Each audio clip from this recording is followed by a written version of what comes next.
Hello student, welcome back. In my previous lecture of the animal nutrition, I have given you the introduction. Now in continuation with that, I am now discussing the rest of the part of the digestion. In the last lecture, a quick recap कर लेते हैं. I have discussed about the nutrition, sum total of all processes by which we obtain nutrients for the growth, metabolism and repair of the body. Then nutrients, macro and micro food is proximate principles यानी कि जो energy देने वाले हैं, और protective elements यानी कि protective principles जो हमें मेटाबॉलिक प्रोसेसेस में हेल्प करने वाले हैं. 5 steps of nutrition: ingestion, digestion, absorption, assimilation and egestion. Now अब हम बात करेंगे कि जैसे हमने कहा कि digestion that is the break down of the food. Digestion कितनी तरह की होती है, ये थोड़ा सा स्टेप से हटके पहले हम बात कर रहे हैं. डाइजेशन हमारे पास दो तरह की है. One is called as a intracellular and second is called as extracellular.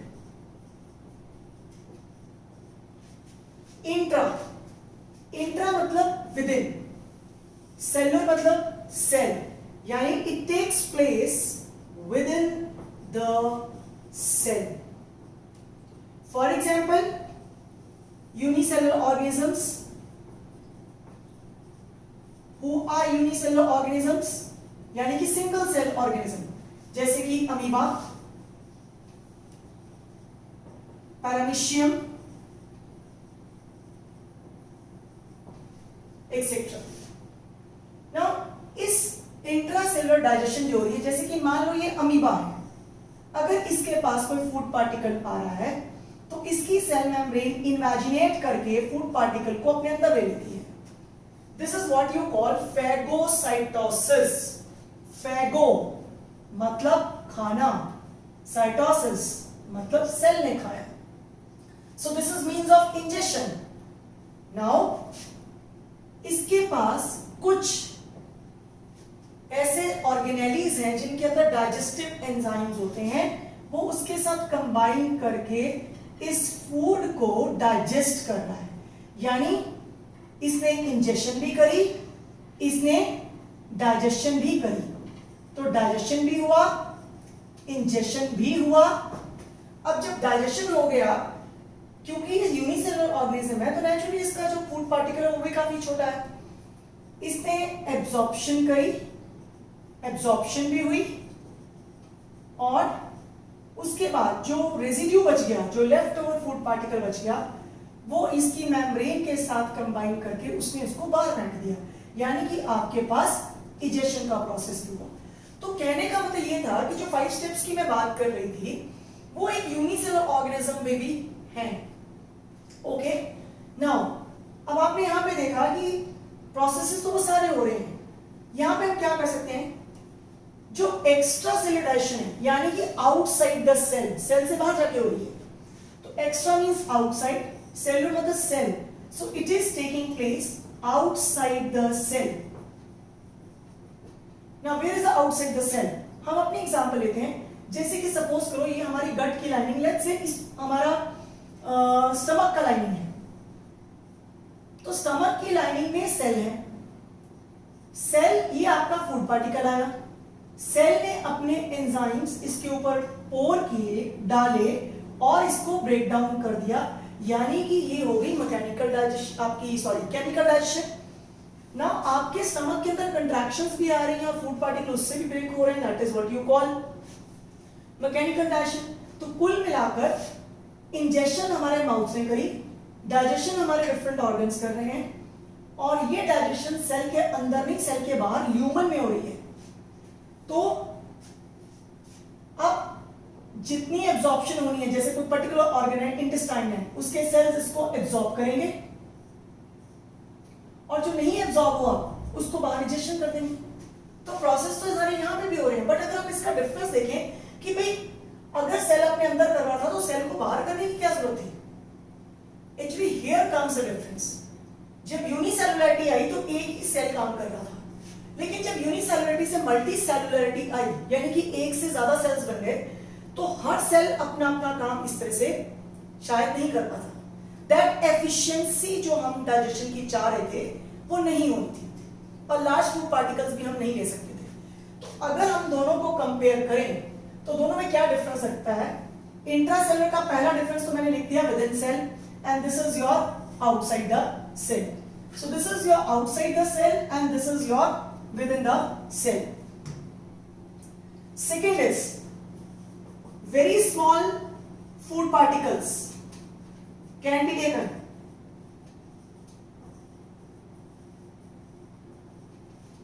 इधर large food particles can be taken. आप बड़े फूड पार्टिकल्स ले सकते हैं। फिर here comparatively efficiency is less. एक ही सेल के ऊपर सारा काम आ रहा तो नेचुरली एफिशिएंसी उतनी नहीं निकलेगी, जबकि यहां पे एफिशिएंसी इज मोर।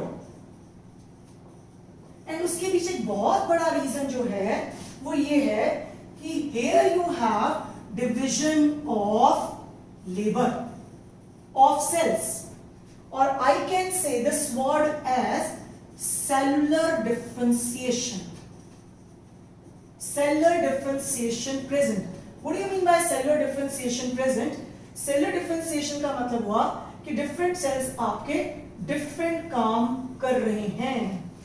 यहां पे आपके पास no cellular differentiation, सेल ही एक है तो differentiation क्या होगी? For example, now I will explain the cellular differentiation कैसे हो रही है। मुंह ने खाना खाया, जो दांत है मकर कैविटी, उन्होंने उसको चबाया, इसोफेगस यानी कि हमारा जो फूड पाइप है उसको कंडक्ट किया, स्टमक ने उसको डाइजेस्ट किया, उसकी फाइनल डाइजेशन इंटेस्टाइन में हुई और फिर एब्जॉर्प्शन हुई, और उसके बाद जो और एब्जॉर्प्शन होना था कुछ पानी का, मिनरल्स का, वो हमारे लार्ज इंटेस्टाइन ने करके उसको बाहर निकाल दिया। तो इस तरह से सेल्स के ऊपर ज्यादा जोर नहीं पड़ा, तो नेचुरली एफिशिएंसी तो निकलनी ही है ना। सो this is how the intra और extra cellular digestion is different. तो जिस तरह से मल्टी सेलुलरिटी आई तो उसके साथ साथ हमारे पास एक्स्ट्रा सेलुलर डाइजेशन भी आया। So let's just recap before I wrap this. Digestion, intracellular, extracellular, within cell, outside the cell. Very small food particles can be taken and there's no cellular differentiation. Here you can have the cellular differentiation because there's a division of labor in the different parts of the digestive tract. Her part का अपना एक role है, सारे उसके ऊपर काम नहीं दिए जा रहे। So next we come with the कि what are the various parts of our tract are involved in the process of nutrition. यानी कि अब हम एक्चुअल बात करेंगे हमारे डाइजेस्टिव ट्रैक्ट की। सी जब भी हम बात करते हैं डाइजेस्टिव सिस्टम की, डाइजेस्टिव सिस्टम जो है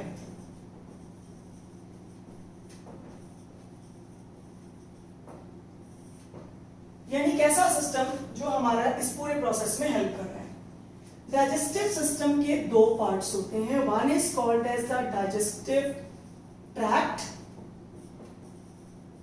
and second is called digestive glands. Digestive tract, it is extended between mouth to anus. Now we have different glands associated with our digestive tract. These main glands are salivary glands, then we have pancreas and liver. Apart from this, we do have gastric glands and intestinal glands. हम इसको associated glands कह रहे हैं, तो फिर इनको क्यों नहीं कह रहे? अगर हम देखेंगे आगे जाके लेक्चर्स में तुम्हें समझ आएगा, ये ग्लैंड्स अपनी डक्ट्स के थ्रू डाइजेस्टिव ट्रैक्ट से जुड़ी हैं और ये दोनों ग्लैंड्स डाइजेस्टिव सिस्टम का अपना पार्ट है। इसीलिए एनसीईआरटी को अगर आप देखेंगे तो उसमें बहुत अच्छे से मेंशन किया है, there are 3 associated digestive glands. Okay fine, now back to digestive tract. So digestive tract starts from the mouth. Now, I am taking in my second lecture, as I have already told you, digestive tract. Now, digestive tract starts from mouth. Mouth क्या चीज है? It's a slit-like opening. This is slit-like opening. ये transverse slit है, यानी कि इस तरह से horizontal slit-like opening bounded by lips, that is upper lip and lower lip.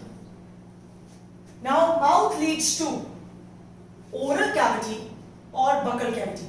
यानी if I open my mouth, तो ये जो आपको पोर्शन दिख रहा है, if you open your mouth in front of the mirror, तो जो आपको ये दांतों और जीभ वाला पोर्शन दिख रहा है, this is what you call buccal cavity. So this is your buccal cavity, or we call it as oral cavity. Mouth और buccal cavity के बीच में जो स्पेस आता है, the space is called vestibule. कई बुक्स इसको 3 हिस्सों में बांट देती हैं, mouth leads to vestibule and vestibule leads to buccal cavity. So which is a space that is called vestibule. हमारे lips और दांतों के बीच में और the cheeks के बीच में, यानी कि जिस तरह से मैं आपको दिखा रही हूं, it sounds little funny, but this is the best way to see the space. This is what you call vestibule, the space between lips and teeth. और sides की बात करें तो cheeks and side teeth के बीच में जो सारा space आ जाता है, that is what you call vestibule. Then you have buccal cavity or oral cavity. So when you open your mouth wide, you have a space that is called buccal cavity or oral cavity. यानी ये वो part है जहां से हमने injection करनी है, यानी मुंह में फूड डालना है। buccal cavity के अंदर हम 3 चीजों को पढ़ेंगे। One is called as palate, second is tongue, and third about teeth. Now, मैं for sake of easiness इसको ऐसे पढ़ाती हूँ कि भी आपकी buccal cavity की जो छत है, यानी कि roof, so roof of your buccal cavity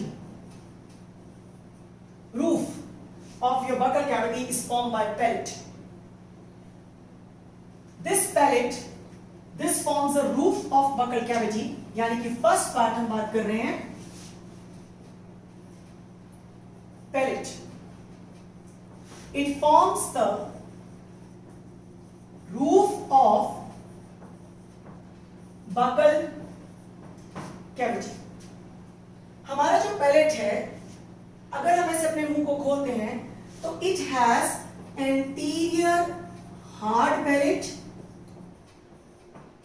and posterior soft palate. यानी कि आगे का हिस्सा हार्ड है और पीछे का हिस्सा सॉफ्ट है। जो एंटीरियर हार्ड पैलेट है, it is formed by bones. तो कौन सी बोन्स इसमें कंट्रीब्यूट कर रही हैं? एक अपर जॉ की बोन है, that is called as maxilla, और इसके साथ हमारे पास उसके थोड़े से पीछे बोन्स होती हैं पैलेंटाइन्स।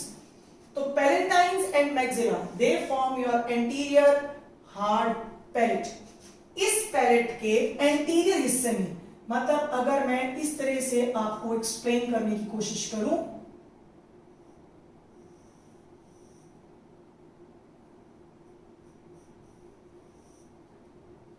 तो ये हमारा एंटीरियर हार्ड पैलेट हो गया। इस एंटीरियर हार्ड पैलेट का भी जो एंटीरियर हिस्सा है, यानी कि उसके आगे वाला हिस्सा, that is basically has ridges, that is called palatine yugi. So anterior hard palate में anteriorly has ridges. It anteriorly have ridges that is called as palatine rugae. Rugae का मतलब होता है folds. क्या काम करते हैं palatine rugae? जब हम masticate करते हैं तो they help to hold food particles. Masticated food particles को hold करने में help करते हैं. जो posterior soft palate है that is made up of connective tissue and muscles. यानी कि this is, if I say this is anterior hard palate and this is palatine rugae, इसका पीछे का हिस्सा this is soft palate और इसका भी जो posterior most part है that hangs vertically inside the buccal cavity. This is what you call uvula. So ये हमारे पास this is uvula और ये uvula क्या करता है? This uvula ये हमारी nasal cavity है. Now this nasal cavity ये uvula जब हम कोई फूड को swallow करेंगे, जब हम फूड को swallow करते हैं तो जैसे ही फूड इसके साथ टकराता है ये पीछे को स्विंग करता है ताकि आपकी इंटरनल नेयर्स को ये क्या कर सके? क्लोज कर सके. तो it helps to close your internal nares, मतलब इंटरनल नेयर्स को ये आपके क्लोज करने में हेल्प करता है ताकि आपका फूड उस साइड ना जाए और आपका फूड जब ये पीछे को स्विंग करेगा तो नेचुरली फूड जो है वो आपका इसी साइड आएगा. यहां पे एक और स्ट्रक्चर है जो ये इंश्योर करता है कि फूड यहां ना जाए, यानी कि दिस इज एपिग्लॉटिस. इसके बारे में मैं थोड़ा सा बाद में बात करूंगी क्योंकि ये इस तरफ स्विंग करता है और ये फूड फिर इस तरह से जाएगा. So uvula is the posterior most part of the soft palate. तो soft palate connective tissue and muscles की बनी है. इसका जो पोस्टीरियर मोस्ट पार्ट है उसको हम कहते हैं यूवुला, जो क्या काम करता है? Swing to close the internal nares during the swallowing of the food. So let's have little recap here.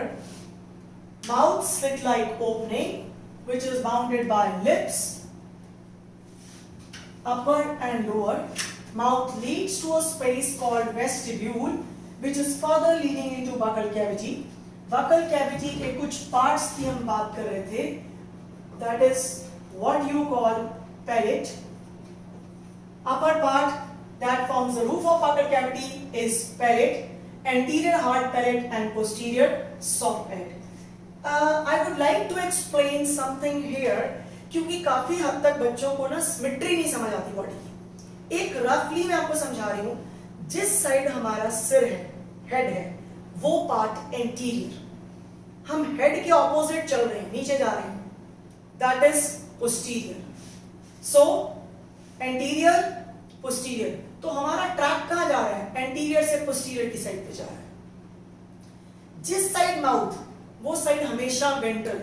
Mouth का opposite dorsal. So anterior, posterior, ventral, dorsal and ये हमारे हो गए लेटरल साइड. सो अगर हम बात करें हमारा ट्रैक, ये हमारा पैलेट है. इस पैलेट में अगर मैं ये लूं कि ये मान लो यहां तक हमारा एंटीरियर हार्ड पैलेट है, तो एंटीरियर हार्ड पैलेट पर मैं इतना मान के चल रही हूं तो ये एंटीरियर का भी ये एंटीरियर हिस्सा, ये पोस्टीरियर हिस्सा. और अगर ये मैं पोस्टीरियर पैलेट मान के चल रही हूं तो ये उसका एंटीरियर हिस्सा है और ये उसका पोस्टीरियर हिस्सा. तभी मैंने वर्ड यूज किया posterior most part is hanging vertically, that is called as uvula. So please sum up with it.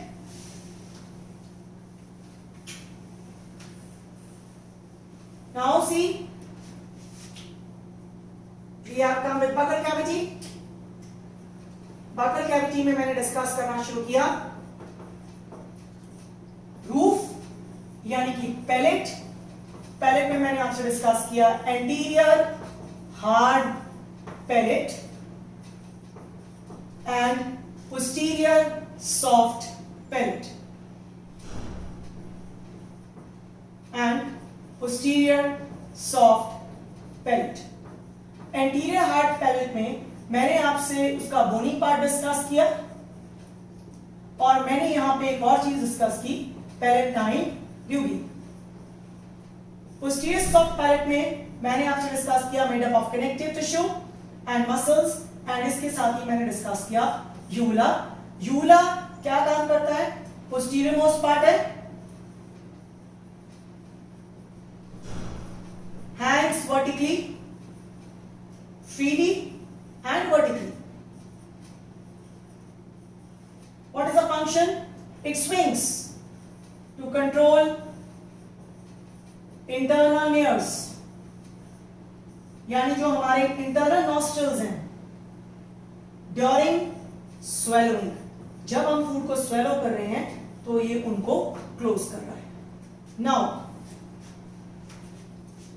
Next part in the buccal cavity I am discussing about the tongue. Now tongue occupies, I don't say formed of, because ये jaw से बना हुआ है, tongue से नहीं बना हुआ. Tongue occupies the floor of buccal cavity. कैसी है tongue? Soft है, pinkish है, oval है, मस्कुलोसेंसरी है. एंड हमारी जो टंग है it is attached to the base of buccal cavity by a fold that is called frenulum. That is called frenulum. तो हमारी जो टंग है वो बेस ऑफ बकल कैविटी के साथ एक फोल्ड से अटैच है, that is called as frenulum. Posteriorly by muscles, anteriorly free. यानी कि अगर मैं ये अपना लेके चल रही हूं कि ये मेरा lower part of the jaw है और ये हमारा टंग का लोकेशन है, तो जो टंग है हमारी वो पीछे से भी अटैच है, नीचे से भी अटैच है और आगे से फ्री है. It is protrusible also. So soft pinkish oval musculosensory and एक प्रोट्रूसिबल, यानी कुछ हद तक, ऐसा नहीं जैसे सांप की जीभ बाहर निकलती है उतनी तो नहीं निकल रही, बट समवट प्रोट्रूसिबल, यानी कि we can little extend it somewhat protrusible, यानी थोड़ी सी बाहर निकाल सकते हैं. नाउ जो टंग का डिटेल है, अगर हम टंग की डिटेल की बात करें तो यहां पे मैं अपने इस लेक्चर में उसका कुछ पार्ट ले रही हूं, बाकी का पार्ट हम उसके आगे जो है कंटिन्यू करेंगे. टंग जो है हमारी सॉफ्ट है, पिंकिश है, ओवल है, मस्कुलोसेंसरी है, इस तरह से. हमारी टंग के पोस्टीरियर हिस्से में आपको एक इस तरह से वी शेप सा फोल्ड दिखता है. See I am drawing very very diagrammatically so that to make you explain better. ये जो वी शेप फोल्ड है इसको हम सल्कस टर्मिनालिस कहते हैं. ये पार्ट जो है फोल्ड वो हमारे ओरल और फेरेंजियल पार्ट ऑफ टंग को अलग करता है. सो इस पार्ट का हिस्सा oral part and this is pharyngeal part. यहां पे here we have tonsils, that is what you call lingual tonsils. Word lingua, lingua word हम टंग के लिए यूज करते हैं. एंड ओरल पार्ट का जो अपर सरफेस है beer papilla on upper surface, and some of them contain taste buds. So here little bit about the just an overview of the tongue, and in my next lecture continue with the buccal cavity I will explain the detailed structure of the tongue and the teeth, of course. Thank you very much.